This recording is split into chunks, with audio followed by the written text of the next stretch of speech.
beg all you inventive entrepreneurs out there to take heart and remember two people. First, Henry Ford. Before the wildly popular, culture-transforming, wealth-generating Model T Ford, there came the Model A, then the B, then the C, then the D, all the way through the close but no cigar Model S. Henry persisted. The other name is Mr. Key Han. Key Han says, yes, we can have clean, renewable, cheaper, yes, I said cheaper energy, with all the pollution of fossil fuels and the genocide of fracking taken away. All it takes is 30 years of genius and sweat. Like most of the revolutionary inventions, when you hear it explained, you're going to be dumbstruck by its sleek simplicity, and you'll walk away wondering, why hasn't anybody thought of this before? So what if, instead of building huge dams with thousands of tons of costly concrete and fighting nature's free-flowing rivers, you simply submerge turbines in that water and employ the natural ocean and river flow to provide the planet's $8 trillion worth of energy needs? Simple as replacing horses with an internal combustion engine. And bringing this armchair vision to a practical reality, and now a working, scalable reality, has been the life's work of the modest, incredible Mr. Key Han, with his prototype set in the waters of the Manitoba River. Investors and utilities are lining up, while those oil barons with the business flexibility of pig iron are justifiably very worried.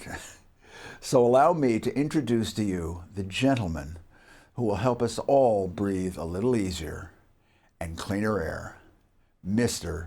Key Han. Good afternoon, everyone.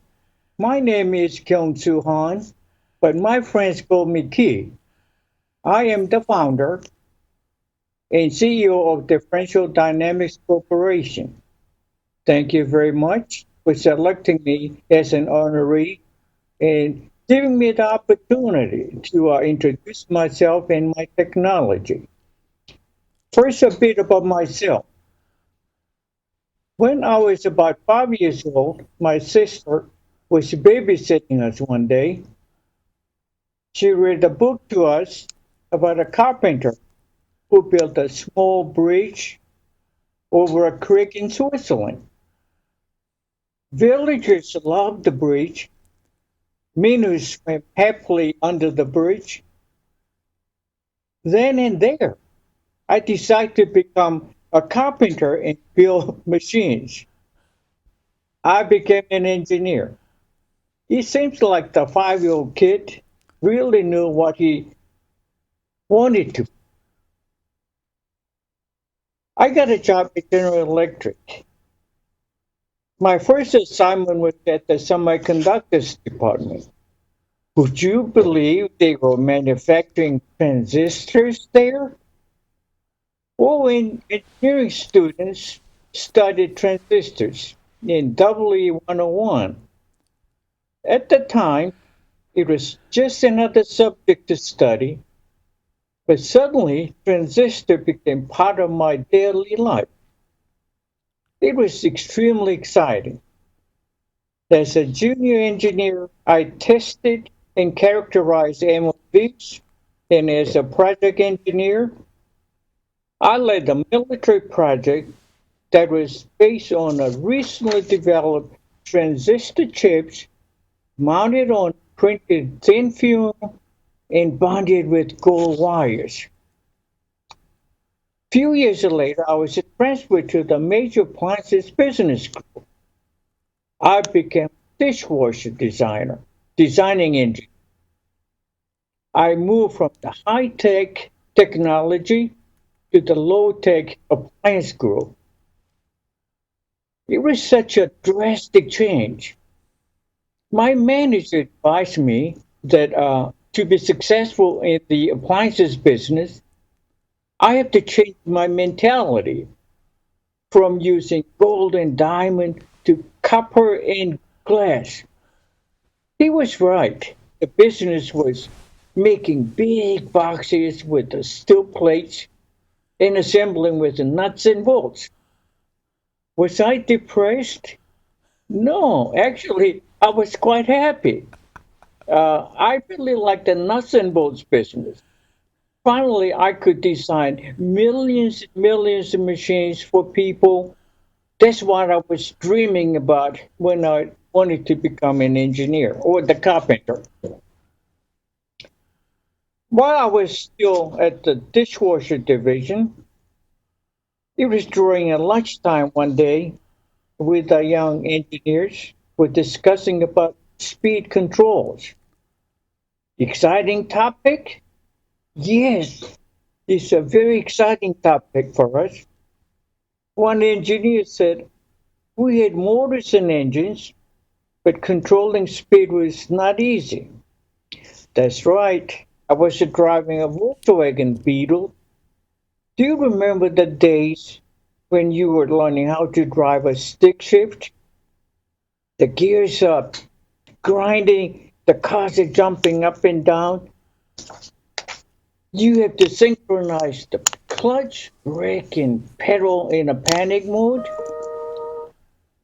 Did you ever hit the car behind you when you stop on a hill and suddenly the traffic light turned to green? I decided to develop a three variable IVT, infinitely variable transmission, that could be operated without the clutch. Since then, I was thinking about it whenever I had free time or idle time, such as when I was waiting for an airplane at the departure gate or in bed before I go to sleep. When I became a senior engineer, my project was designing an advanced washer system with epicyclic spray arm. Epicycle means a system with two centers. For example, while the moon is rotating around the earth, the moon and the earth together are rotating around the sun. The moon has two centers.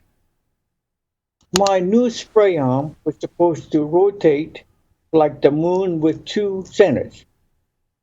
The concept was hard enough by itself, but putting a gear train in the dishwasher environment was very tough. You know, you get it wet with detergent water first, then dry quickly with a red hot heating element. It was an engineering nightmare. But one day, many months later, I was testing the final sample. The sample reminded me of a ride in a fairground. You know, the big cups. The cups are rotating in one direction. The carousel is rotating the other. And the children are screaming. The road assembly I designed was rotating in one direction. The arm was rotating to the other. The dishwasher was applying everywhere like the screaming children. Dishes had never been so clean. I would like to stop and add a comment before keep on moving. It's about the two early concepts, three variables and epicycles. Would you believe they are the foundation of my technology? Not very often. Oh, not very often, but once in a while, a concept popped into my head. But unfortunately, the concept didn't last very long. It's like an action and reaction. The moment a concept pops, the problem associated with it followed like a pair. It's hard come, easy go. In time, more concepts came and went, but with a pattern. It's the lapse of time between the concept in finding the problem. That means the longer it takes is the better concept. 31 years ago, a concept popped. It's about a gearbox. A gearbox with input and output shaft. The concept was if the housing can be used as a control, this system can have three variables input, output, and control. It was a very, very wild concept. This time, the problem didn't follow as usual. I waited seconds, minutes, and hours. Still no problem. Was I happy? No, it was very stressful. The next few days, I played golf alone, listened to music, and read books. Bought more books. A week passed without finding any problems.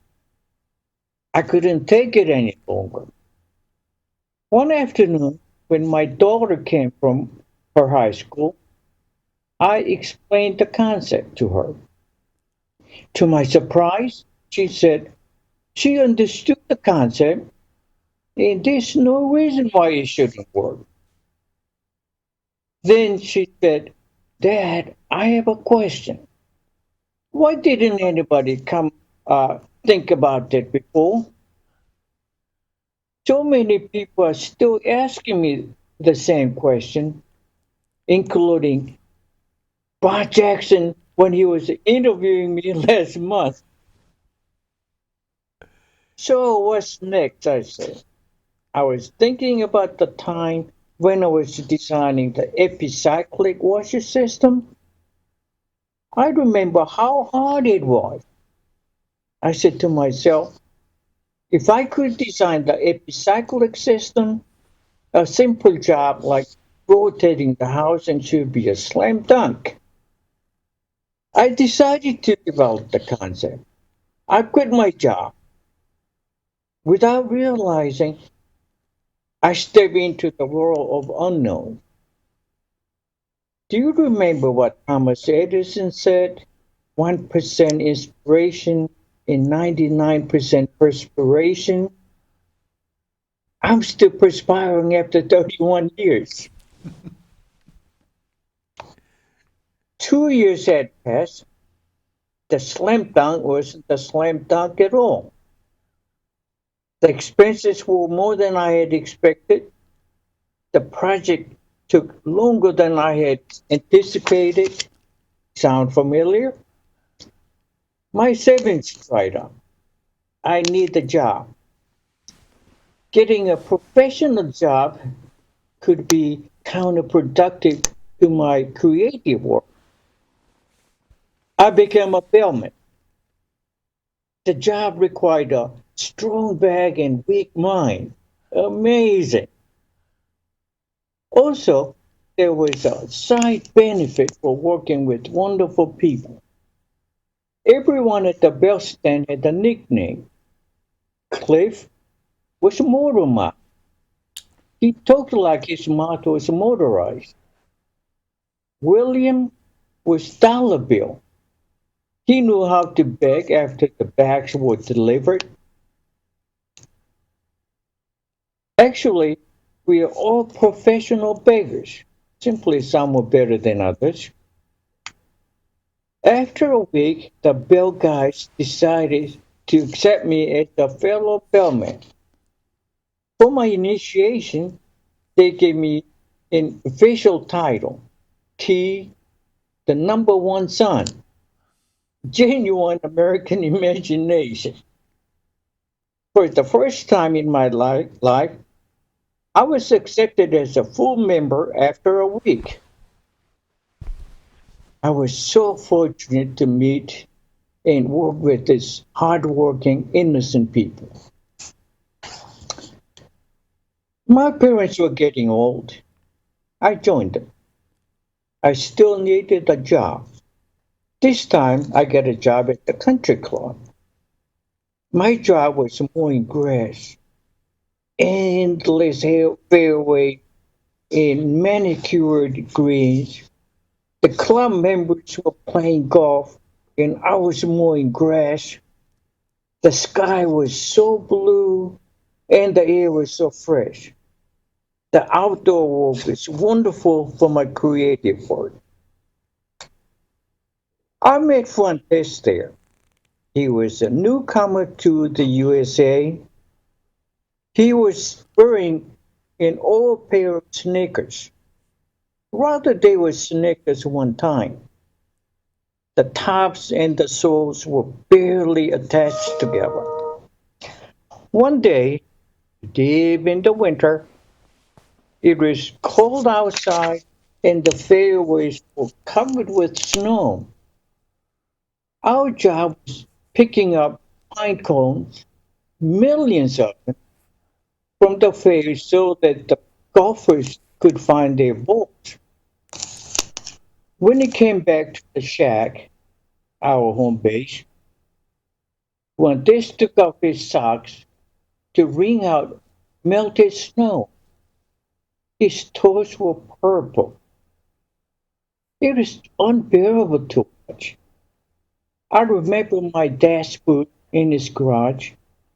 Next day, I brought them to him.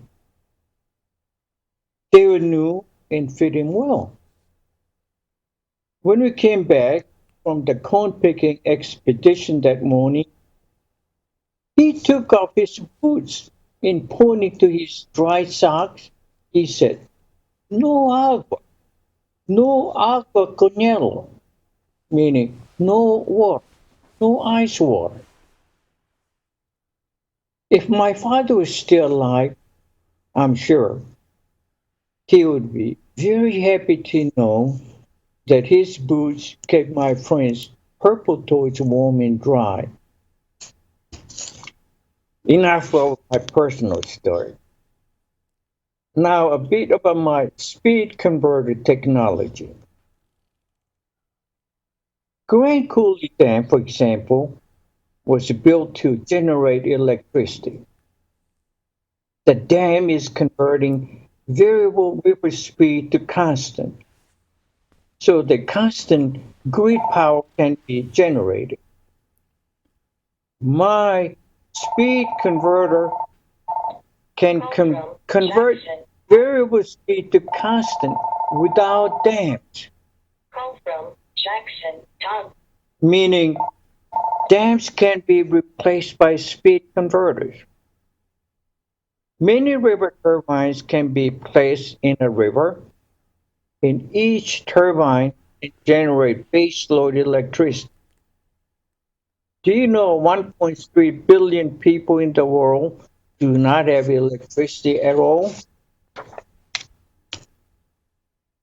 About the building blocks of the technology,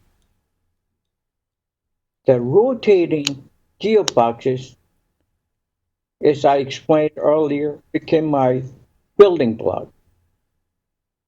They are now called trans gears and have three variables. So why do we need three variables?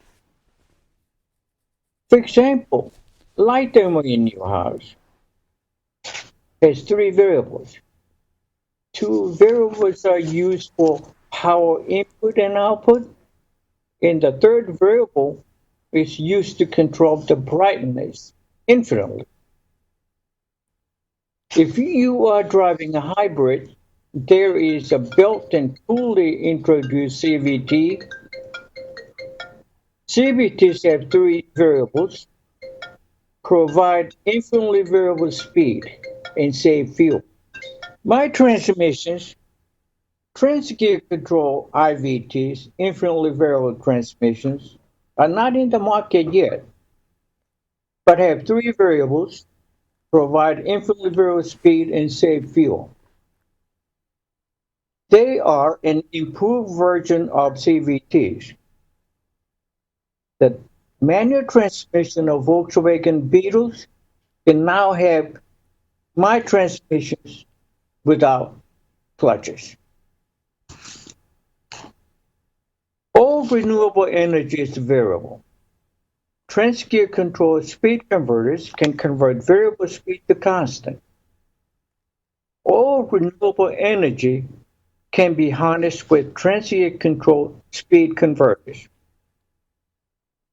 The energy means rivers, tidal flows, ocean waves, and ocean current.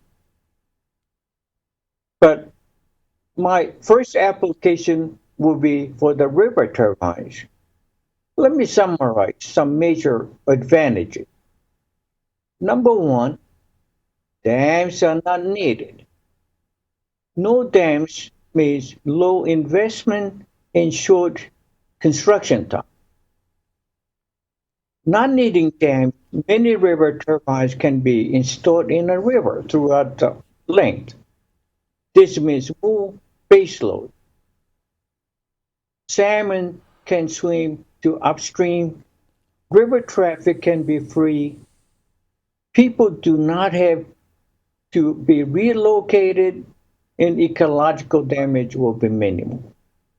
Number two, river is flowing continuously.